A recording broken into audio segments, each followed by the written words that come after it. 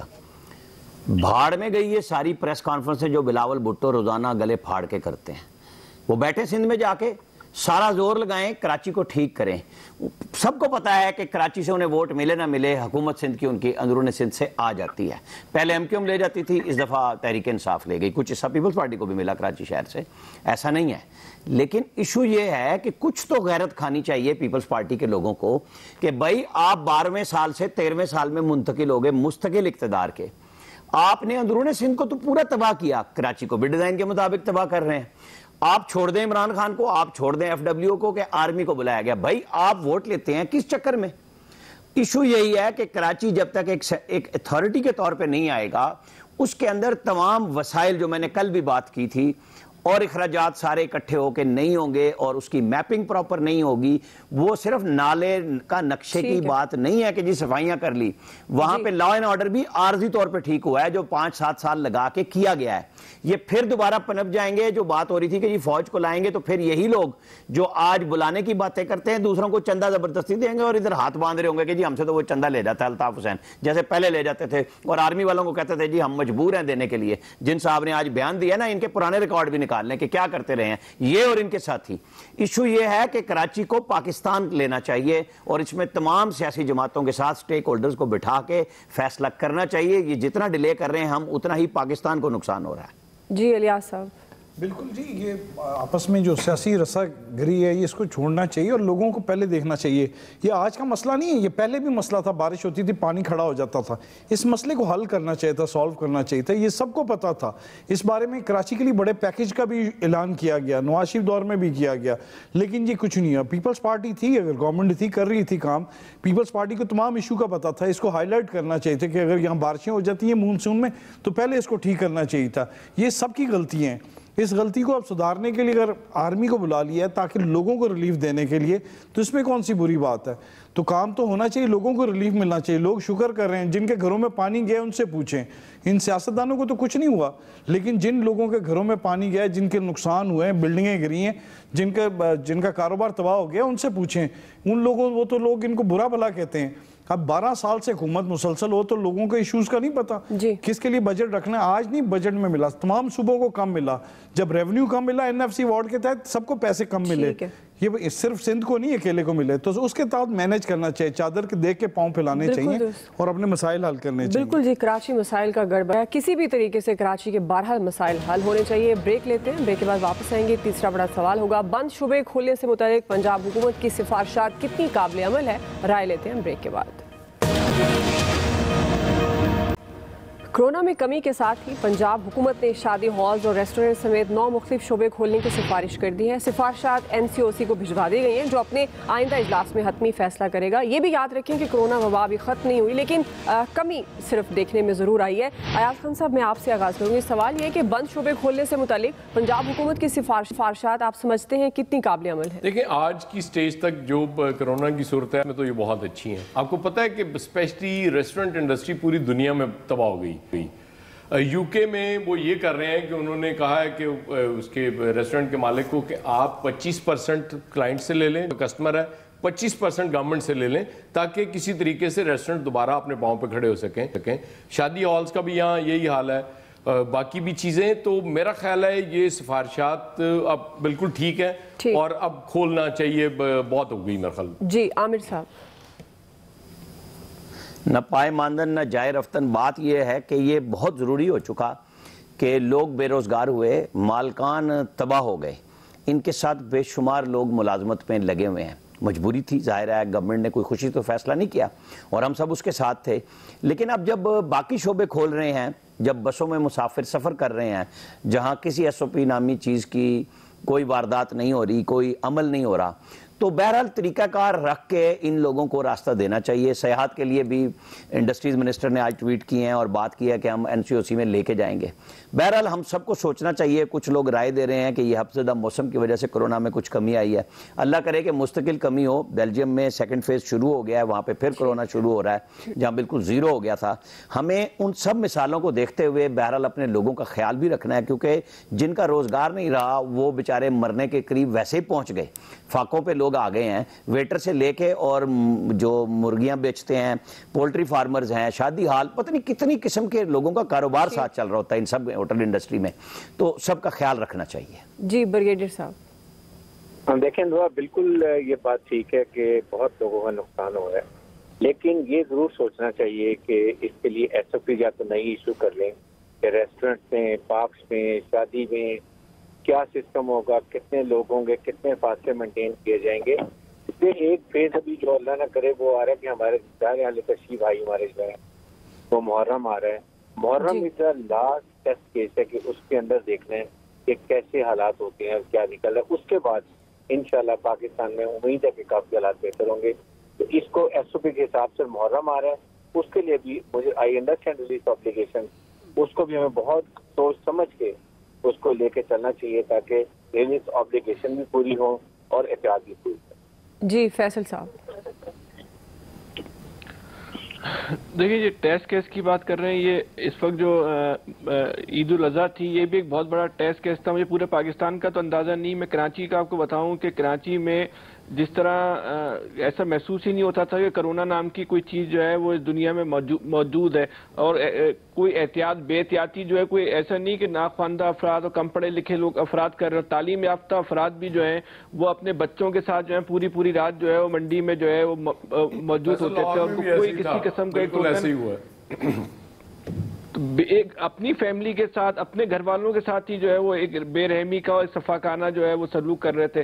ابھی ایک پہلو یہ بھی ہے, دوسرا پہلو ایک ٹیسٹ کیس بھی ہے کہ اس کے جو اثرات اگر آنے ہوں گے تو 2-4-5 دن میں اس کے اثرات آ جائیں گے. لیکن اب دنیا آہستہ آہستہ کھلنا شروع ہو گئی ہے, ہمیں کھولنا چاہیے. لیکن یہ کہنا ہے کہ ایس او پی کے ساتھ کھولیں گے, یہ قوم نے تو طے کر لیا, ہم نے ایس او پی عمل کرنا ہی نہیں ہے, چاہے وہ پڑھا لکھا آدمی ہے, جاہل آدمی, کوئی ایس او پی کو ماننے کو تیار نہیں ہے. جی الیاس صاحب. جی بالکل, ایس او پیز کے مطابق ابھی تو ریسٹورنٹ یہ جو انڈسٹری ہے, دوسری سکولز ہیں, ان کو کھولنا چاہیے کیونکہ بہت ہو گیا, کیونکہ تمام انڈسٹری کی اب بس ہو گئی ہے. تو اب یہ صورتحال پر گورنمنٹ کو اس پر بارے میں ایس او پیز بنا کے, کیونکہ ریزلٹس تو بہت ہی آ رہے ہیں کہ جی کم آ رہے ہیں کرونا کے کیس پنجاب میں خاص طور پر, تو اس صورتحال کو کنٹرول بھی کرنا ہے, کیونکہ اگر کنٹرول نہ کیا جیسے آگے حالات ہیں تو اگر یہ دوبارہ ایک دفعہ بڑھ گیا تو پھر کنٹرول کرنا پھر مشکل ہوگا, کہ دوبارہ سے محنت کرنی پڑے گی. اس لیے گورنمنٹ کو اب دیکھ بھال کر کے اس پہ جائزہ لیتے ہوئے کرنا ہوگا. اب 9 انڈسٹریاں کھولنے کے لیے کہا گیا, پنجاب گورنمنٹ نے سفارش کی ہے, اب دیکھیں کل کیا فیصلہ ہوتا ہے اس پر. جی لطیف چودھری صاحب. دعا ٹائم ہے تھوڑا سا. جی بالکل, آپ اپنا پوائنٹ آف ویو. میں تو یہ کہنا چاہتا ہوں کہ یہ جو ایس او پی کا لفظ ہم سب استعمال کر رہے ہیں نا, تو عام بندے سے پوچھیں نا تو وہ سمجھتا ہے شاید یہ کوئی ٹوپی کا نام ہے کسی کا. تو ان لوگوں کو کیا پتہ ہے ایس او پی کیا ہے, اور یہ ماسک لگا کے اور اے سی کمروں میں بیٹھ کے یہ وزراء صاحبان عوام کے فیصلے کر رہے ہیں, اپنا ان سے ہوتا نہیں فیصلہ.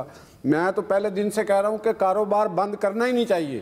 لاک ڈاؤن کا مطلب کاروبار بند کرنا ہونا ہی نہیں چاہیے. بالکل صحیح. لوگوں کو جو ویلے قسم کے لوگ نہیں آوارہ, ان کو گھروں میں بند رکھنا ضرورت ہوتی ہے. جو کام کاج کر رہے ہیں ان کو کرنے دے کام, آپ سب کچھ کھولیں. ابھی بھی انہوں نے فیصلہ کرنا, پورا ملک کا بیڑا غرق کر لیا. ٹھیک ہے جی. پنجاب کی سفارشات کتنی قابل عمل, رائے آپ جان چکے ہیں. آج کے ایکسپرٹ سے اتنا ہی, خیال رکھیے. اللہ حافظ.